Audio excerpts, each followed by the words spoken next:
Bonsoir et bienvenue dans ce bref parcours de l'actualité nationale et internationale. Le ministre d'État Ahmed Bakayoko était au Congo-Brazzaville pour représenter le chef de l'État, le président Alassane Ouattara, à la célébration du 57e anniversaire de l'indépendance du Congo. Une cérémonie marquée par un défilé des forces armées congolaises et des organisations de la société civile du pays.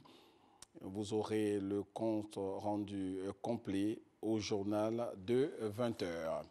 La Côte d'Ivoire, notre pays, est candidate pour l'organisation du Forum AGOA en 2019. Les raisons de cette candidature ont été présentées, mais surtout expliquées par le ministre en charge du commerce. En 2019, la Côte d'Ivoire va abriter pour la première fois l'organisation du Forum international de l'African Growth Opportunity Act, AGOA.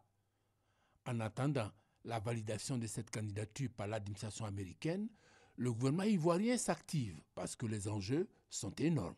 Avoir l'opportunité d'organiser un tel forum en Côte d'Ivoire est une vitrine supplémentaire pour la Côte d'Ivoire afin de valoriser ses produits à l'exportation. L'AGOA, décrété par l'administration américaine, est un forum économique qui se tient alternativement en Afrique et aux États-Unis. Il réunit les dirigeants des États-Unis, ceux d'Afrique et leurs secteurs privés respectifs.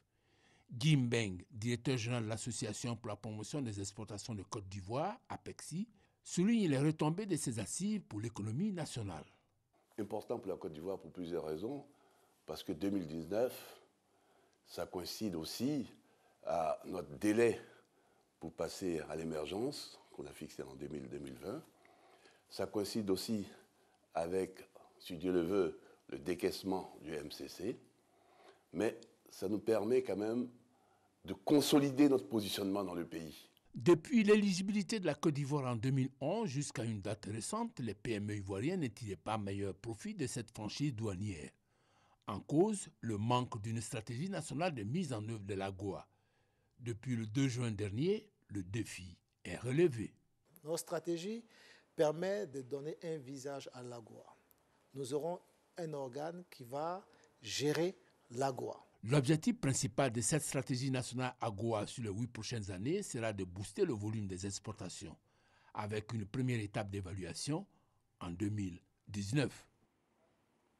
Et sachez que dans le cadre de la lutte contre l'apatridie, un film de sensibilisation a été présenté aux journalistes de la presse nationale et internationale à 20h. Vous aurez le compte-rendu de la rédaction. Au Kenya, l'opposant Raila Odinga, donné battu par la commission électorale, a choisi la voie légale pour contester la présidentielle. Il a annoncé ce mercredi vouloir saisir la Cour suprême pour contester les résultats de l'élection présidentielle remportée par le président sortant, Uhuru Kenyatta. On se retrouve à 20h pour le point complet de l'actualité nationale et internationale.